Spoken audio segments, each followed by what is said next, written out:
In this video, I'm going to show you how to start our Table F practice work. So what you're going to be doing is you're going to be using Table F to determine if these compounds, which I gave you their name, you're welcome, is soluble or insoluble in water. And then for the ones that are soluble, you're going to tell me what they do and show me what they do, and then tell me how many moles of ions they break up into.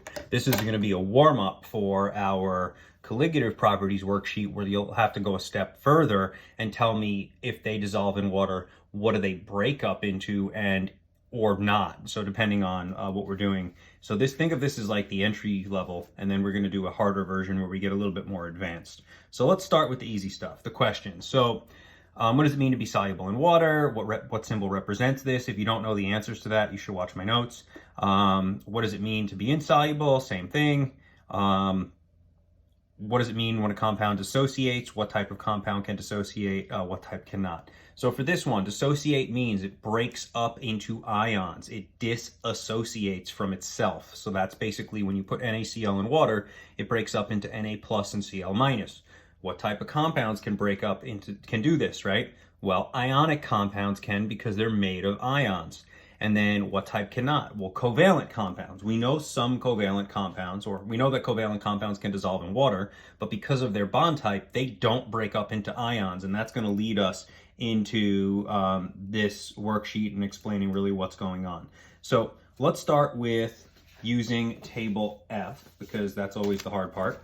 So, or not the hard part really, but it's the easier of the two. So here's my Table F.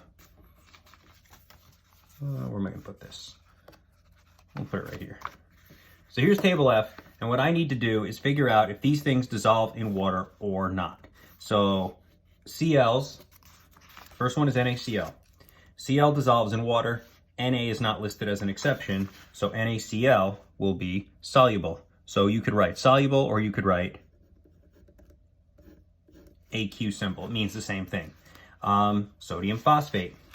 Phosphates do not dissolve in water. Okay, they're in the I don't dissolve column, except when combined with group 1 ions. Sodium is in group 1, so therefore sodium phosphate is an exception, but it dissolves in water. The next one, zinc nitrate. Oh no, I'm sorry, magnesium phosphate. So again, phosphates don't dissolve except with group 1 or ammonium. Magnesium is in group 2, not group 1, so it does not count. So magnesium phosphate will not dissolve in water. So you could write insoluble, or you could just give me the solid symbol. And what that means is if you put it in water, the first two dissolve. And if I put this one in water, well, it's just going to sit there. Like if I put a rock in water, it's not going to do anything. It's just going to sit there forever and do nothing because it doesn't dissolve. All right, I'm going to do the rest of them with you. We're going to do this whole first page together. So for the next one, actually, no, we're not going to do the whole first page together. Sorry. Let's see. Do I want to give you... Nope, that works. This is more than enough for everybody. So, maybe we'll do one more. I don't know. But, so here's the next part. Yeah. One more. Sorry, changed my mind last minute. Zinc nitrate. Nitrates always dissolve. Okay, they're right here.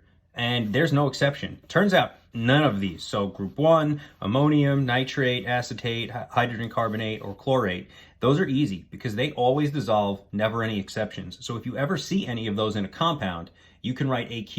You don't even have to worry about what it's bonded to. There are no exceptions. So if I see nitrate anywhere along here, I'm going to put an AQ symbol. If I see an NO3, it gets an AQ, no exceptions ever. So that's a good one to know.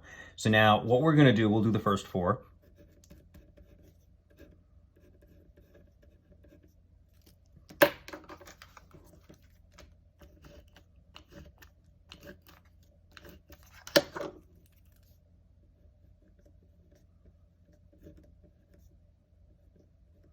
So there's 2 ways of writing it.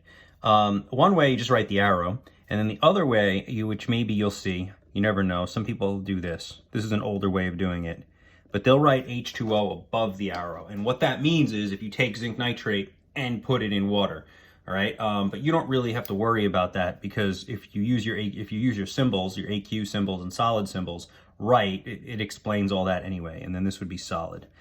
So what these reactions, the dissociation reactions, say is if you were to take this compound as a solid and put it in water, what would it do? All right. So for the soluble ones, they're going to dissolve, but they're going to do more than dissolve. Because they are ionic, they are going to dissolve and disassociate, or dissociate is usually how it's said. So it's going to turn into Na plus 1 plus Cl minus 1 AQ. That's it. So it broke up into ions and it broke apart. It does this. Usually that means the same thing, but let's do the next one. So the next one's going to do the same thing, except there's a catch. The polyatomic ions never break up. So this one is going to break up into 3 sodium ions plus 1, and again, we don't write the ones, PO4 minus 3 ion. So they're both aqueous. The PO4 doesn't break up because it's table E, polyatomic ion, but the Na does. Now, there's 2 ways of writing this. You could write, if you really wanted to, Na plus 1 plus Na plus 1 plus Na plus 1. You could write it out 3 times. That's annoying, so we just put a coefficient in front to say, all right, there's 3 Na plus 1s, and then there's 1 PO4, but we never write it out. And then the next one, magnesium phosphate, it doesn't dissolve in water. So guess what happens when you put it in water? Nothing. So we write no reaction. RXN is reaction. And so that just means when you put it in water, nothing happens. And then the last one, zinc nitrate, this one does break up and dissociate. So it's going to turn into Zn plus 2 AQ plus 2 NO3 minus 1 ions. Again, this 2 is that 2 right there. So that's how you're doing it. These are either going to break up into ions, or they're not, and they're going to be no reaction. That's pretty much your only 2 options for this level. Be aware, you do need to know how to do this, because the next thing that we're going to look at, or one of our next topics, is going to be to look at the amount of ions that they break up into. That's what this part's for. We haven't gotten to it yet. But looking at the amount of ions that break up, we can actually figure out how which one of these will have a greatest effect on both boiling point and freezing points of liquids. And so the amount of ions that the compounds break up into does have an effect on boiling and freezing points. It's something we're going to learn a little bit later on. But you have to know how many ions they break up into correctly before you even get to that point. So this is like step 1 of a multi-step process. So last bit, moles of ions. So since the unwritten ones are here, right, there's an unwritten one here and an unwritten one here, we're going to say this is 2 moles of ions. So what that means is, if I had 1 mole of sodium chloride and I put it in water, I would get 2 moles of charged particles when it dissociates, because it would break up into Na and Cl 1 mole each. Na3PO4, I would get 4 moles of ions. I'd get, if I had 1 mole of this, I would get 3 moles of Na plus 1s, because they'd separate apart once they dissolved into water and dissociated, and 1 mole of PO4s, because they won't separate, so I'll get 4 moles of ions in total. For this one, I would get 0, because it won't dissolve. And then for the last one that I'm going to do, zinc nitrate, it's going to break up into 1 zinc plus 2 ion, 1 mole of it, plus 2 moles of nitrate ions. So I'm going to get 3 moles of ions. So that's how you do these. I'm going to include a partial answer key for you. So I want you to try the next 3. Be careful. Mercury 2 versus mercury 3. That one is tricky because one of them is an exception. If you look, mercury 2 is an exception for halogens, but mercury plus 1 is not. So that is something you have to know what that means. And if you don't know, you go here and you assign the oxidation states to the Cl's and the Hg. The Cl is -1 because it's a halogen and it's alone. So you can figure out the mercuries from that point on. But also, last question would be, some people ask, well, where did I get these oxidation states from? You assign oxidation states to the formula using your rules, and that's how you're going to get your oxidation states for the individual dissociated ions. So that's all we're doing. We're combining prior knowledge to do that.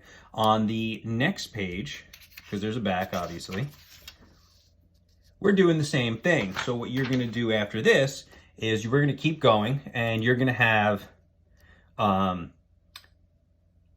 this is more of the same, so there's nothing fancy here, right? You're just telling me if it dissolves or not and showing me the reaction.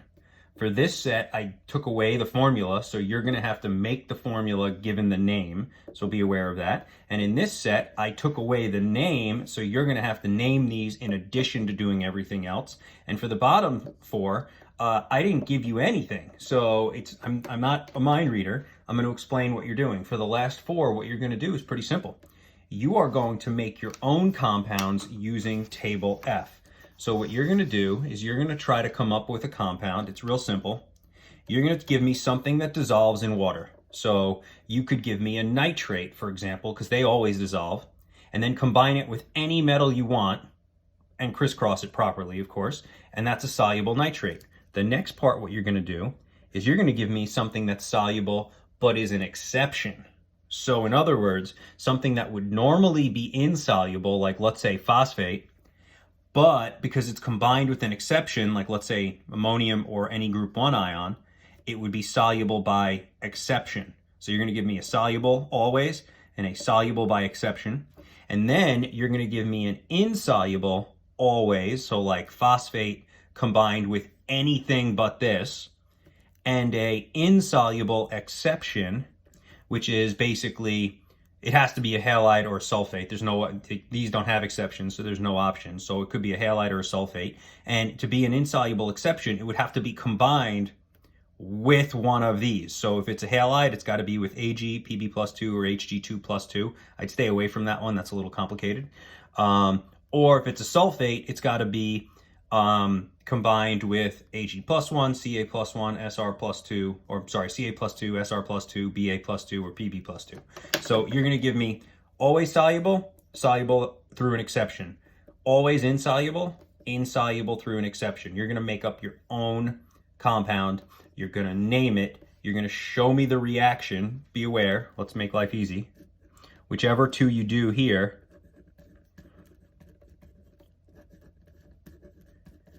since they're insoluble, they're not going to dissolve. They're going to form no ions. All right, so that's true for everybody, but I can't read your mind, so I don't know what compounds you're going to use here. So that part will vary.